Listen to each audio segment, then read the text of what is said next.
All right, how's everyone doing? I'm Rich CELENZA. Thanks for checking out the Rich CELENZA Show. WTF are you talking about? I'm actually in the car, so I'm sorry if there's a little background audio, I guess you could say. Might be a little aggravating, but hopefully we'll get through it. I'll have my audio guy, Omar, fix this a little bit, but it's kind of interesting because I want to start accomplishing more than ever, actually, getting things done. I've always been obsessed with getting things done, but I really want to start taking things to the next level because this is kind of what this podcast is about. It's seeing how many people are wasting their time that I see. It just kind of blows me away how much they're not getting accomplished. Either they're obsessed with making it perfect, which I understand. I have a slogan that says, there's no such thing as perfection, but if you don't aim for it, you'll never get close. But there's also situations like today with the podcast where I'm going to have a few hours. I'm driving from Dallas to Oklahoma, and I had some time, and I didn't want to waste my time. And yesterday I had to actually drive from Houston to Dallas, and tomorrow I'll be driving from Oklahoma to, where am I going tomorrow? Kansas, and then I got to catch a flight to Florida. But nonetheless, this podcast really is about time wasting, and I just see so many people wasting time, and I get hit up a lot saying, how do you get accomplished what you get accomplished to a certain degree? And that doesn't mean I make a ton of money by any means doing what I'm doing. It's just things I love doing, from writing screenplays to writing books to creating a podcast, obviously, to creating programs, to now we're doing a YouTube page with different videos based on me traveling, and also my program. We're doing a Facebook private community page. As far as the two programs we're doing all this crazy shit. And I'm actually really excited because I was kind of at a point in my life where I've kind of did a lot of things I wanted to do, and I was running out of juice what to do next. From a creative personal stance, that doesn't mean work related either. So one thing I realized more than anything, including my friends, is how much time they waste in front of the television. We've all heard it our whole life, which I don't understand this, because anything I watch, for the most part, unless I'm traveling and I want to only catch specific shows, I record everything. I even wait to get back home to watch a lot of things. So I love watching sports more than anything else, but I'm definitely not going to sit through an entire NFL game or even a college game. I'm going to record the game, right? Especially if I'm home that day. Now, like I said, if I'm traveling and I want to catch a game, then I'm going to catch it. There's no other choice. You either sit in a bar, or you sit in your hotel room, or you go watch it live. But if you're at home, like most people, you should be recording your games. Just started about an hour and 45 minutes later, if you include a halftime, and you're not going to have to watch any commercials. I still don't understand why people don't tape what they want to watch. That goes for sitcoms. I don't care if it's the news. So my girlfriend has to watch the news, 6:30 every day. I won't watch it live. I told her, you're out of your fucking mind. So at about 7 o'clock, we put it on. It's only a half an hour. It only takes us about 18 minutes to watch the entire news. Instead of me sitting there for a half an hour and watching 12 to 15 minutes of commercials, if you include their intro and all their other bullshit. So, and I know a lot of people with music. See, I don't do music really at all. I grew up where my father was an obsessed musician. He's a professional drummer. I have a bunch of professional musicians in my family, so my father being a drummer, he opened his own nightclub too. I was hearing live bands my whole life. He's been taking me to concerts my whole life. I just really got exhausted from music. It just really burnt me out. And I think me traveling so much, especially in cars and all these other things, I just got sick of listening to music. It doesn't mean that I love music, but I'm just kind of tired of it. So just by me not listening to music, I also was shocked on how much I was getting accomplished. Now, if you love music, I get it. Everybody loves, to listen to tunes at certain times. But if you're using a lot of music just for a pastime when you could be actually reading and teaching yourself things and utilizing a lot of that time, right, then just kind of just chilling, always just really doing nothing but listening to music. Now, if you love music, maybe you should consider taking up an instrument, I think, because it's unbelievable for your brain. You get a little more, I think you get a lot more out of it. It's kind of an amazing thing, music, to learn it. I was drumming when I was younger, and then my mother and father got a divorce, so I was in an apartment complex in Chicago. There was no room for the drum set, nor would they let us play the drums, obviously, in the apartment complex, so that was a bye-bye. But yeah, I'm not going to go on and on this podcast regarding time waster, because we all know a lot of people waste time. But here's the thing I will say too, actually, before I wrap this up in a few minutes, is, if you want to work out, say, for instance, and I hear all the time people say, no, I don't have time. If you even look at the time, so if I record on a Sunday afternoon, say, a couple football games, make sure your apps aren't telling you the scores. And I usually will save an hour, probably a half on the average during a football game, even a basketball game, not having to watch commercials. If you combine even 2 games, I'll go to the gym literally and come back an hour and a half, 2 hours later, and just start the game. I had it, and then I'll finish that game almost in the amount of time that game took anyways. And that could be anything. If you want to read a book, and I just heard this, that, a lot of people claim that the wealthiest, smartest people in the world read a book a week, Gates, Buffett, all these people, and you don't have to be that obsessive. But they took the average book out there, and then they took the average reader out there. For you to read a book on the average a week for a year, as long as you want, all you really have to do is read about 45 minutes a day. You just can't be interrupted. Now, if you're a fast reader, it could be 35 minutes. If you're a slow reader, it could be up to an hour. You just can't do it when you're tired, right? Because you're not comprehending it. But the truth is, regarding that, say you only want to read one book every 2 weeks or even every 3 weeks, you have time to do these things. So a lot of times I'll want to watch a game, for instance, or want to watch, I don't care, I'll see something on TV coming on that I may be interested in. I record it, or I know it's going to be recorded. I'll sit down with my book and I'll read about an hour. And then I turn it on. And then I don't have to watch any commercials. And like I said, I use my time to get something done besides just literally watching commercials. I don't think when you combine a lot of things in your life, which would be like commercials to your television, it's just such dead wasted time. Even driving, for instance, you could be listening to podcasts, obviously. You could be listening to audiobooks. You could be learning a language. You could be doing a lot of different things when you're driving besides just listening to the same music you've heard hundreds and hundreds of times. Now, if that's your getaway time, I get it. We all need that. But a lot of times you can be doing other things, like I just said. You could be listening to videos on how to, whatever profession you're in. These are just things that I think a lot of people would have the common sense to do, and I'm not saying you do them or don't do them, but I just don't see most people doing them. And your time is your most valuable asset, and I'm realizing that now that I'm going on 50 more than ever. And I'll tell you, how I really learned this is, one is I used to collect money with my old man. He had a vending business, and then we gambled. So to make a long distance, we spent a lot of money in the car, or I would travel to pick up money when we did a lot of things, and we gambled all over the country too, including Atlantic City, Vegas. I don't care if it was Biloxi, California. We were everywhere. And I first started writing just fake screenplays. And in the airports, I was just writing and then writing more and then writing, all these different things. This is back in the early 90s, up until, the 2000s. But I realized how much time I was wasting. This is before the cell phone era. I usually read magazines, and they were stupid magazines, truthfully, a lot of wasted time again. But when I started writing things, and then I ended up making a few feature films loosely based on those screenplays, I was shocked at when you start multitasking a little, but it's not multitasking where it's interrupting you. It's multitasking saying, like, I'm in an airport, what am I going to do? All right, I'm going to put stupid videos on my YouTube thing for an hour, or I'm going to be on Facebook, I'm going to be on social media. No. I'm actually going to use this hour and a half, even on the airplane, to write. And I wrote 2 books, literally, for the most part, on airplanes, because I'd go on the airplane, and that was my discipline time to say, it's time to write, and then I would edit it. I lived in San Diego, for the most part, at the beach, or in San Diego, Little Italy, so that's kind of how I broke it down. I never wanted on an airplane to say, hey, I'm going to watch TV, or I'm going to get on the internet and just waste a lot of time. I was just said, this is my time to write a book. So it's kind of a discipline type thing. But going back to when I was in a car with my father, especially back in the 80s, there was really nothing to do. I didn't do much. I'm just always looking out a window. I just felt like if we weren't in a bar or a restaurant or a gentleman's club, either eating or collecting money or whatever, I felt like, my God, I'm just sitting here with dead time. And if you look at an extra 3-4 hours of driving, look at the end of the week, then look at the end of the month, I was like, what the fuck? I just wasted, in a month, like 40 hours.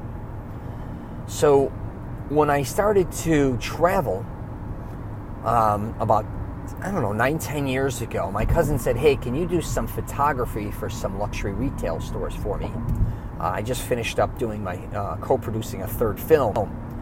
And I didn't know how many there were at the time. And I said, yeah. He's like, you're going to basically be doing Florida. I was living actually now in California, but he said, fly back. Or actually, I'm going to have you start in California and just kind of go on the lower coast all the way down back to Florida. I'll have you hit a bunch. The weather will be beautiful. Actually, it was January, but I wasn't going to catch a lot of bad weather. I think I was going to go down California, and I think he wanted me to hit actually Phoenix. I think I was going to be hitting Vegas, going down to maybe even Texas, heading that way, Georgia, Florida.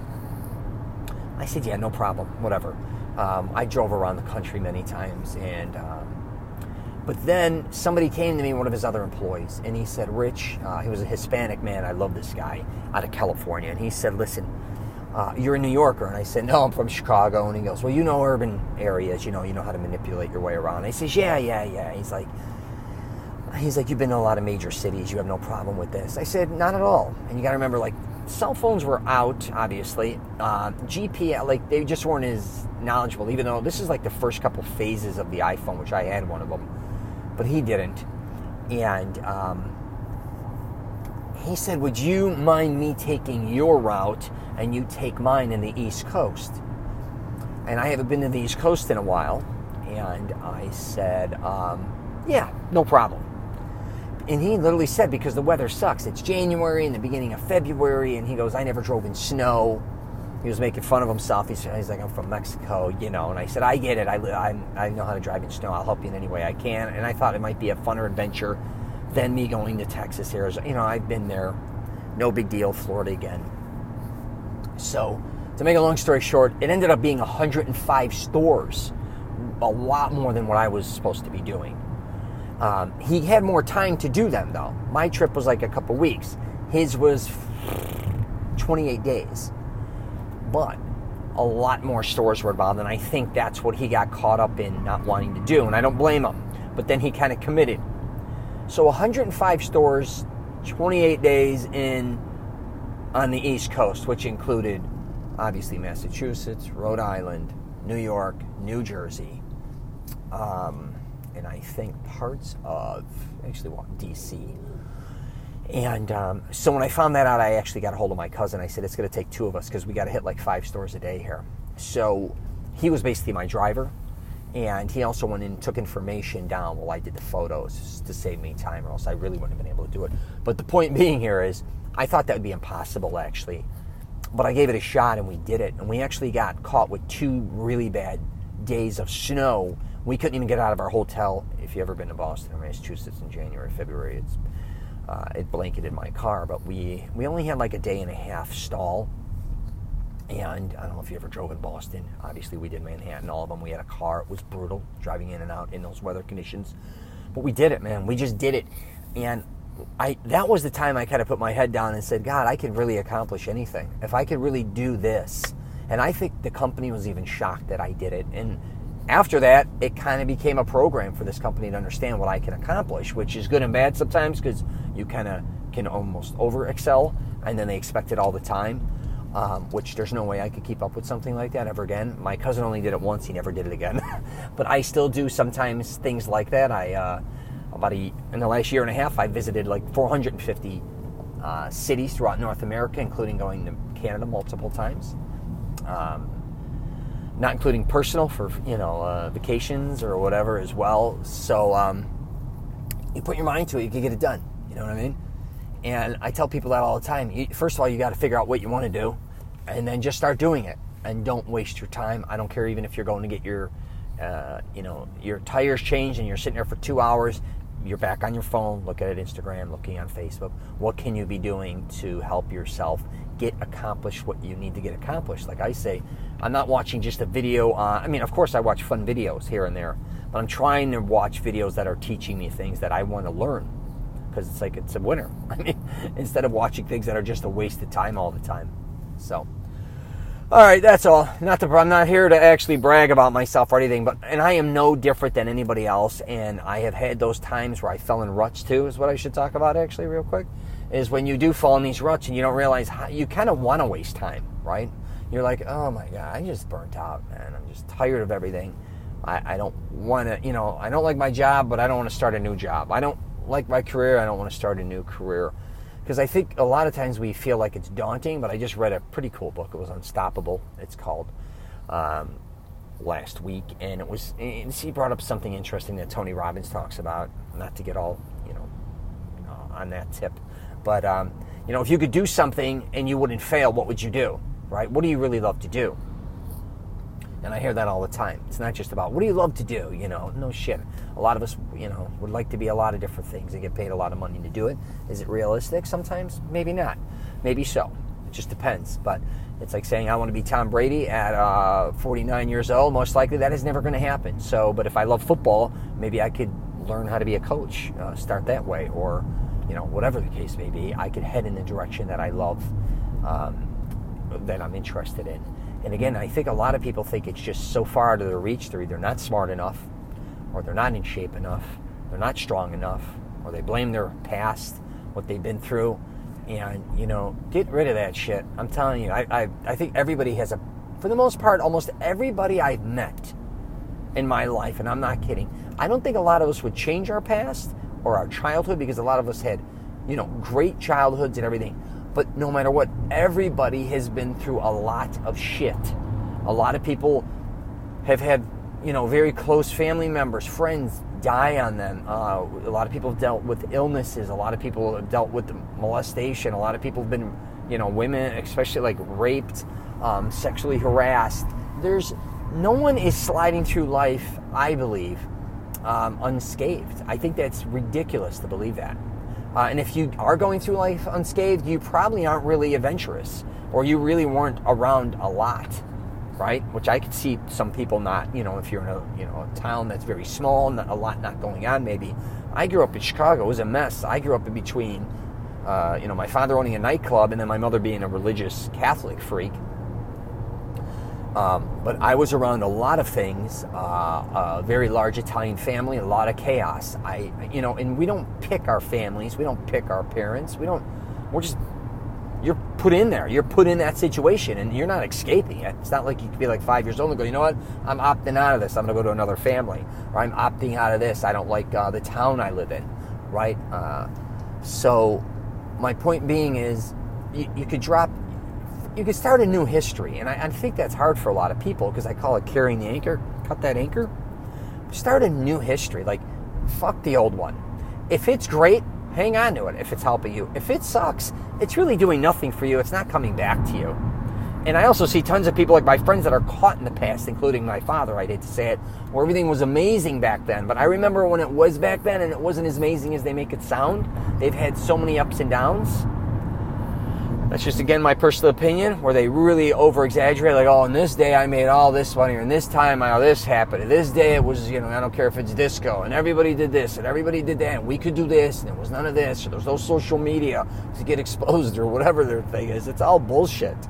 Like, it's gone. It's not coming back. Now, if you want to live a certain lifestyle like you do in the past, like kind of like Amish do, which I find quite interesting, then go live it. But they're kind of bullshitting. They want to live now and kind of be hip, but at the same time, they want it to be like the old days. Well, the old days ain't coming back, most likely, right? So, all right, I am going to wrap it up at that. But yeah, please don't waste time, is what I'm saying, in your life. And the older you get, and the more you're going to realize that. Don't be that dude where you look at. There's a famous saying or whatever I once heard, and they said when they're throwing the dirt on your face when you're dead or whatever, like on your casket. You don't want those regrets. Or if you literally walked into your own funeral and you walked up to the casket, what would you say to yourself? Like, it's over. What would you say? Would you be like, man, you kicked it in the ass. You really, you always wanted to go here, but you never made it there. You always wanted to try this. You just didn't do it. Or would you like to be the one to really walk up and go, you know what? We had a pretty amazing life. You wanted to go to Italy, we went to Italy. You wanted to go to France, we went to France. You wanted to start your own business, you started it. Even though you may have failed or not, you tried, right? You wanted to get married and have children, you had children. All these things. But don't regret, man. Even if you haven't done the things you wanted to do, start today. No one gives a fuck, really, what you're doing at the end of the day. Like, of course they do if it's hurting others, but I think a lot of us do things with our parents in mind. At least I do a lot of times. Like, if I do this, they'll be happy with me. If I don't succeed, they're going to be unhappy. Same with my kids, or same with my family members and friends. I'm always like, what will they think about that? Or what? Now I don't give a shit. I am out to do what I have to do, right? I'm not out to hurt myself, don't get me wrong, but really figure out what you want to do in your life, because you have your own life to lead. Your kids are going to get bigger. They are going to dip on you. Even if they don't dip on you and stay with you, then you have to make yourself even happier then, because if you're not happy, you're going to make them miserable. So just make sure you take care of yourself. Don't get caught up in losing yourself and everybody else's life, including your wives, including your girlfriends, including, like I said, your kids, your parents, your friends. Quit trying to make everyone else happy. You have to make yourself happy. I don't care if that's called being selfish. I don't care what it's called. But you have to go to bed every night with yourself. You're going to wake up with yourself every morning, and you cannot escape yourself. All right? So, all right, guys. If you get a chance, check out my YouTube page. I'll try to subscribe to that if you like any of my crazy shit I'm talking about now.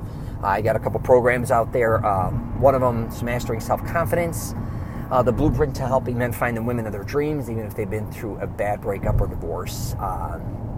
I'm doing another program for that. It's actually for models, which probably, I'm not sure if you guys would be interested in that. Anyways, I'm wrapping it up. Take care, everyone.